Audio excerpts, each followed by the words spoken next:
నమస్తే, welcome to స్వతంత్ర news. Good afternoon. నేను సోనియారావు. బులెటిన్ల ముందుగా హెడ్లైన్ చూద్దాం. కొనసాగుతున్న సీఎం జగన్ బస్సు యాత్ర. పార్టీ నేతలకు దిశానిర్దేశం చేసిన వైసీపీ అధినేత.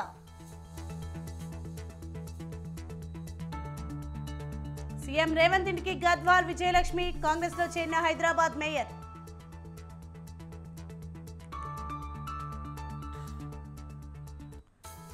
కాంగ్రెస్ లోకి క్యూ కట్టిన బీఆర్ఎస్ నేతలు. పురాణం సతీష్ ను పార్టీలో ఆహ్వానించిన మున్షి.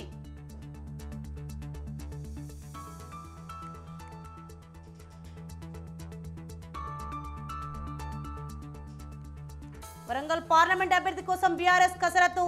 పెద్ది స్వప్న పేరును పరిగణలోకి తీసుకుంటున్న అధిష్టానం.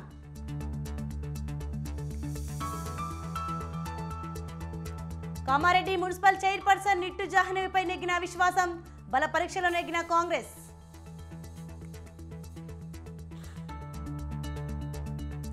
రాష్ట్రపతి భవన్లో భారతరత్న అవార్డుల ప్రధానోత్సవం. పివి తరపున అవార్డు తీసుకున్న ప్రభాకర్.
ఎలక్షన్ బ్రేకింగ్ న్యూస్ చూస్తున్నాం. జీహెచ్ఎంసీ మేయర్ గద్వాల్ విజయలక్ష్మి కాంగ్రెస్ లో చేరారు.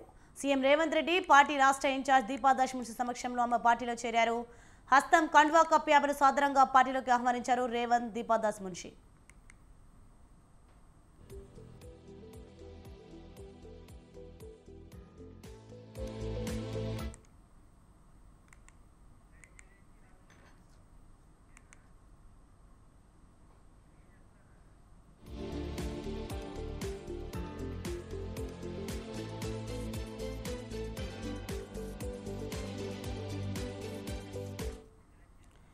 ఎలక్షన్ బిగ్ బ్రేకింగ్ న్యూస్ చూస్తున్న స్వతంత్ర ఎక్స్క్లూజివ్ లో మనం చూడొచ్చు. జీహెచ్ఎంసీ మేయర్ గద్వాల్ విజయలక్ష్మి కాంగ్రెస్ లో చేరారు.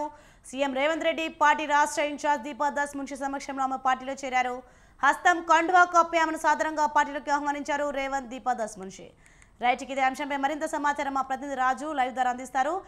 రాజు, చెప్పండి, జీహెచ్ఎంసీ మేయర్ గద్వాల్ విజయలక్ష్మి కాంగ్రెస్ లో చేరినట్లు చూస్తున్నాం, దీనిపైన అప్డేట్స్ ఏంటి?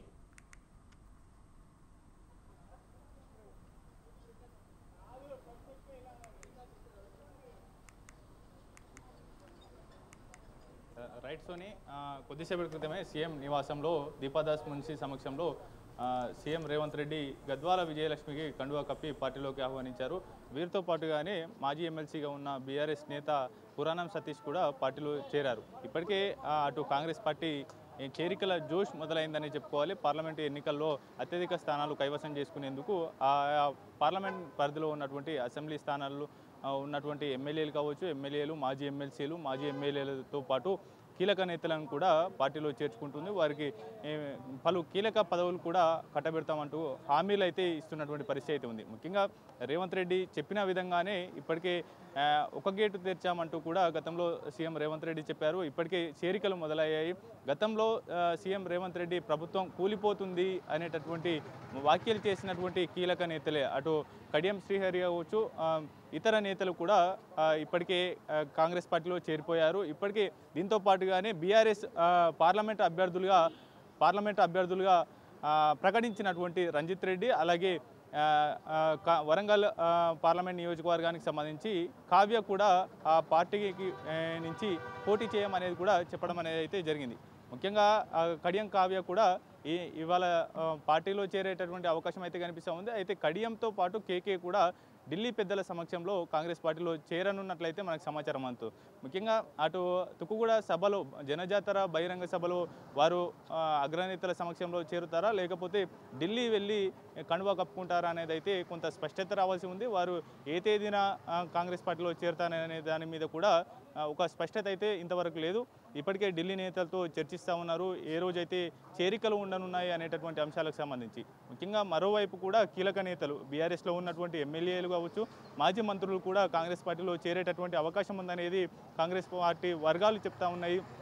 ముఖ్యంగా ఈ పార్లమెంటు ఎన్నికల ముంగిట కాంగ్రెస్ పార్టీ ఈ చేరికల జోష్ అయితే కొనసాగిస్తూ ఉంది. రేవంత్ రెడ్డి ఒక వ్యూహాత్మకంగానే ముందుకు వెళ్తూ ఉన్నారు. ఎందుకంటే రానున్న పార్లమెంటు ఎన్నికల్లో ప్రతి ఒక్క సీటు కీలకమే కాబట్టి కేంద్రంలో అధికారంలోకి రావాలంటే ఇండియా కూటమికి అత్యధిక స్థానాలు రావాలంటే కూడా ఇక్కడ రాష్ట్రంలో కాంగ్రెస్ పార్టీకి ఎక్కువ అనుకూలంగా ఉన్నటువంటి సమయంలో అత్యధిక స్థానాలు వస్తే మాత్రం ఒక ఏఐసిసికి ఒక రేవంత్ రెడ్డి రిటర్న్ గిఫ్ట్ ఇచ్చినటువంటి అవకాశం అయితే ఉంటుంది. దీన్ని దృష్టిలో పెట్టుకొని రేవంత్ రెడ్డి తన సత్తా చాటుకోవాలని అయితే చూస్తూ ఉన్నారు. ఇప్పటికే ఇవాళ జిహెచ్ఎంసీ మేయర్ గద్వాల విజయలక్ష్మి పార్టీలో చేరారు రేవంత్ రెడ్డి నివాసంలో. వారితో పాటుగానే మాజీ ఎమ్మెల్సీగా ఉన్నటువంటి పురాణం సతీష్ కూడా కొద్దిసేపటి క్రితమే రేవంత్ రెడ్డి సమక్షంలో కాంగ్రెస్ పార్టీలో చేరారు. అయితే మరి కాసేపట్లోనే రేవంత్ రెడ్డి నివాసంలో కడియం శ్రీహరి భేటీ కానున్నారు. అయితే ఇప్పటికే ఇవాళ ఆ నియోజకవర్గం స్టేషన్ గవర్నపూర్ నియోజకవర్గానికి సంబంధించినటువంటి కీలక నేతలతో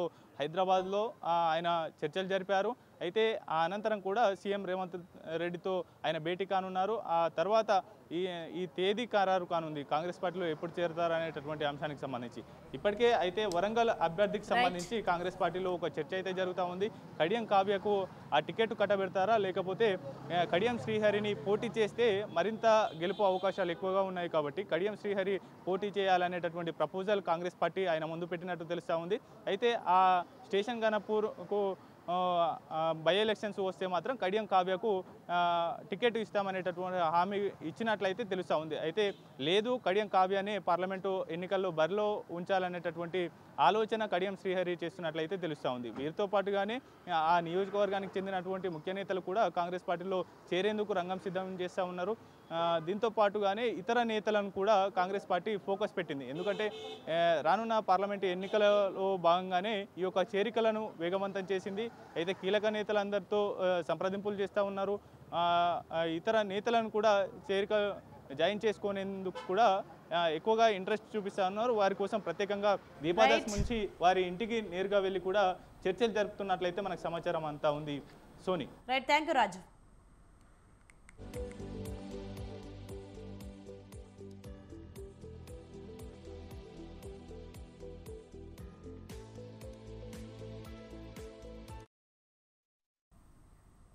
నేటి నుంచి జనసేన అధినేత పవన్ కళ్యాణ్ తన ఎన్నికల శంఖారావాన్ని పూరించనున్నారు.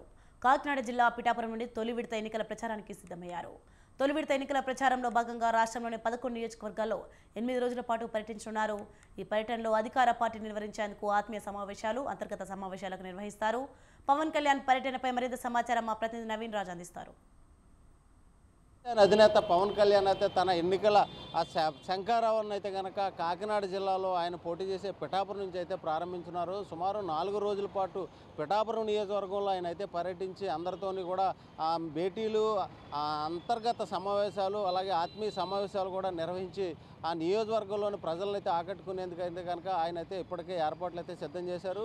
4 రోజుల పాటు కాకినాడ జిల్లాలోని పిఠాపురంలో అయితే కనుక ఆయన అయితే పర్యటిస్తారు. ఈరోజు మధ్యాహ్నం అయితే బేగంపేట విమానాశ్రయం నుంచి అయితే ఆయన గొల్లపురంలోని జిల్లా పరిషత్ హై స్కూల్ వద్ద ఏర్పాటు చేసిన హెలిప్యాడ్లో అయితే దిగుతారు. అక్కడి నుంచి అయితే కనుక ఆ పిఠాపురంలోని శక్తిపీఠమైన పురోహితిగా అమ్మవారి ఆలయాన్ని అయితే సందర్శించుకుని అక్కడే విజయ వారాహి యాత్రకైతే సంబంధించి పూజలు అయితే నిర్వహిస్తారు. దాని తర్వాత శ్రీపాద వల్లభుని కూడా సందర్శించుకుంటారు. దాంతోపాటు ఏదైతే పిఠాపురం తెలుగుదేశం పార్టీ ఇన్ఛార్జిగా ఉన్న ఎస్ఎస్ వర్మ ఇంటికైతే వెళ్ళి ఆయనతో అయితే కనుక ఈ పార్టీకి సంబంధించిన ఎన్నికలకు సంబంధించిన అన్ని వ్యవహారాల కూడా ఆయనతో అయితే మాట్లాడనున్నారు. దాని తర్వాత ఆయన గొల్లప్రోల్లో సాయంత్రం జరిగే బహిరంగ సభలో అయితే కనుక వారాహి విజయయాత్ర మీద నుంచి అయితే కనుక ఆయన ప్రసంగం చేయనున్నారు. అలాగే ఈ కార్యకర్తలతో కూడా సమాలోచనలు చేసుకుని పార్టీకి సంబంధించిన గెలుపుకు సంబంధించిన అన్ని విషయాలు కూడా కూలంకషంగా పార్టీ కార్యకర్తలతో మాట్లాడేందుకు ఆయన అయితే సిద్ధమయ్యారు. ఇప్పటికే తెలుగుదేశం అలాగే జనసేన బీజేపీకి సంబంధించిన ముగ్గురు నేతలతో కూడా ఆయన అయితే మాట్లాడారు. అదేవిధంగా పిఠాపురం నియోజకవర్గానికి సంబంధించిన ఈ 3 పార్టీల నేతలతో కూడా ఆయన సమావేశమయ్యి ఏదైతే జనసేన విజయం కోసం కృషి చేయాలి, అదేవిధంగా వైసీపీ చేస్తున్న అంటే అరాచకాలని అడ్డుకునేందుకైనా కనుక వీళ్ళందరికీ కూడా దశ నిర్దేశం కూడా ఆయన చేసేందుకైతే ఆయన ఏర్పాట్లు అయితే చేశారు. అదేవిధంగా తొలి విడతలో అంటే పిఠాపురం కేంద్రంగానే పవన్ కళ్యాణ్ అయితే ప్రచార యాత్రను అయితే ప్రారంభించేందుకు ఈరోజు సిద్ధమయ్యారు. సుమారు 4 రోజుల పాటు ఇక్కడ అయిన తర్వాత గుంటూరు జిల్లాలో ఏదైతే పిఎస్సి చైర్మన్ నాదెండ్ల మనోహర్కి సంబంధించిన నియోజకవర్గంలో తెనాలిలో కూడా పర్యటన చేస్తారు. దాని తర్వాత ఉత్తరాంధ్రలో కూడా 4 రోజుల పాటు పవన్ కళ్యాణ్ అయితే ప్రచారం చేసి తొలి విడతనైతే ముగించేందుకు సిద్ధంగా ఉన్నారు. అదేవిధంగా ఉగాది ఉత్సవాలను కూడా 9వ తేదీన పిఠాపురంలోనే జరుపుకోవడం కోసం పవన్ కళ్యాణ్ అయితే కనుక అన్ని ఏర్పాట్లు సిద్ధం చేశారు. ఏదేమైనప్పటికీ ఆ ఎన్నికల్లో అయితే వైసీపీని అడ్డుకునేందుకు పవన్ కళ్యాణ్ అయితే కనుక ఈ ప్రచార శంకరావుని పూరించి ప్రజలను ఆకట్టుకునేందుకు అయితే ఆయన ప్రయత్నం చేస్తున్న పరిస్థితి. ఇది తాజా పరిస్థితి. కెమెరామెన్ సత్యతో నవీన్, స్వతంత్ర న్యూస్, పిఠాపురం నుంచి. SKV Bulletin updates. For more updates, keep watching Swatandhara News.